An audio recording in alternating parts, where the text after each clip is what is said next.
What's up? This is the professor.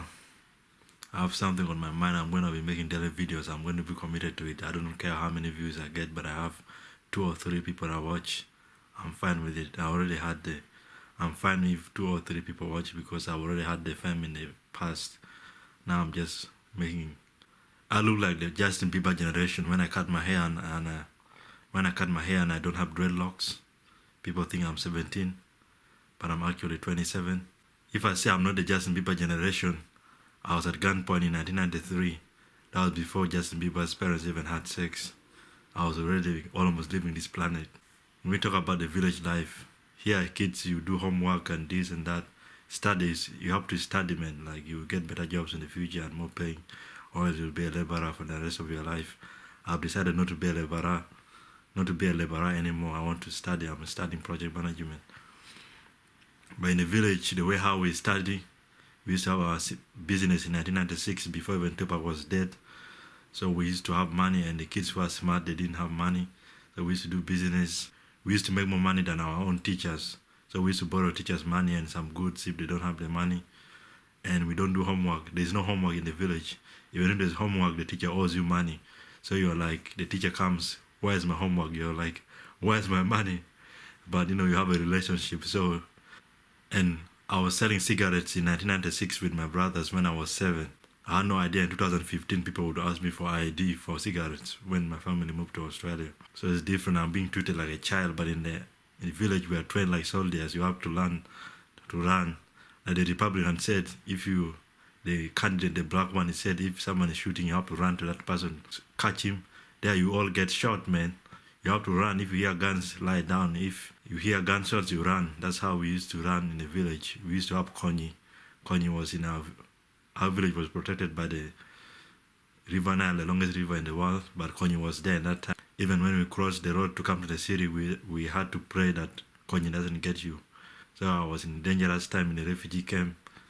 But we had the freedom, there's land. People live in projects, but in the village life, there's plenty of land, hectares. They give us as migrants. In Uganda, we were refugees, but we were given land, hectares of land. We grow our own crops, the freedom, people just sit around.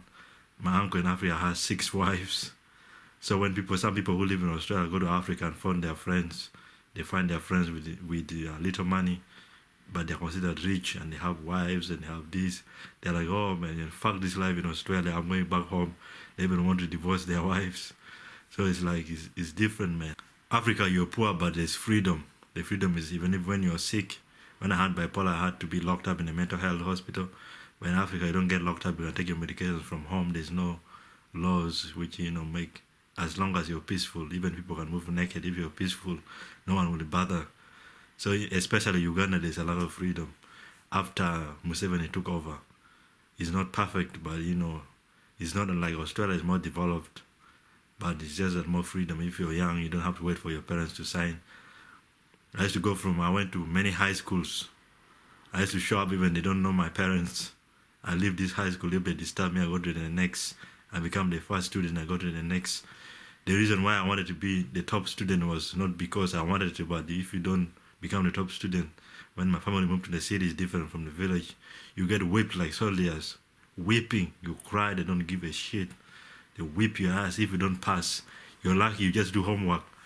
But my time in the Africa and Uganda, even up to now, I think, you get whipped. And I was always getting 80s and 90s, even 100%, so I didn't get whipped. But if you laugh and they are whipping the people, one guy laughed because they were whipping his friends who were getting 50s and 60s. Then he got 94. Then the teacher asked him, why is the 4%? So he got his ass whipped as well. So it's different, man. Every country, there's freedom here at school. People can smoke, but in Africa, if you smoke in high school, you get your ass whipped. Discipline. Here, there's more freedom. People can smoke, do this. There's no beatings. But, there's more restriction. You cannot buy cigarettes or do this. But, it's all, they protect the kids, So it's everywhere there's freedom. But also they teach you, if they get you smoking, if my dad found me smoking as a kid, I got beaten with my brothers. I got whipped by my dad because I smoked cigarettes. So when they see you smoking, you can get whipped for it. Unless you're older. You can sell it, but We used to smoke it when we sell it. But smoking is not good. Don't drink. Don't drink too much. Don't smoke weed. You may end up with a mental illness like me. Now I'm clean. I don't take alcohol. I may smoke once in a while because I have medication to make me feel like smoking. But after 1 year, I'm off of it.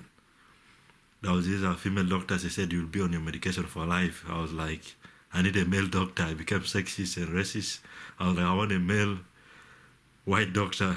Even black doctors are good, but they're not here in Australia. But black doctors are not many in Australia. I said, I want a male doctor the male doctor estimated that you must be treated for 12 months. But the female doctor was like, you have to take this for life. I was like, no, I was about to walk out. I was like, is this bitch serious in my heart? No, not calling her a bitch, but she was for saying that. There's a lady who almost stopped my family from coming to Australia. She said, my dad was so sick, he cannot go on a plane. I'm like, I even cried. We were like, he's gonna get better treatment in Australia, he's gonna die in Africa, so what's the option? So it's crazy. Men have sometimes better judgment than women. So I like the book, Think Like a Man and Act Like a Lady. Even women like Angelo Michael, they master the art of thinking like men and also be ladies at the same time. We have to, the world balances out. We are not the same, but we all help each other, you know what I mean? Women, we're all bright, we're all human beings, we're all gods, regardless of gender. That's all the message of the day. I don't want to ramble too much. Add me on Facebook and subscribe to my channel, daily videos. I'm out.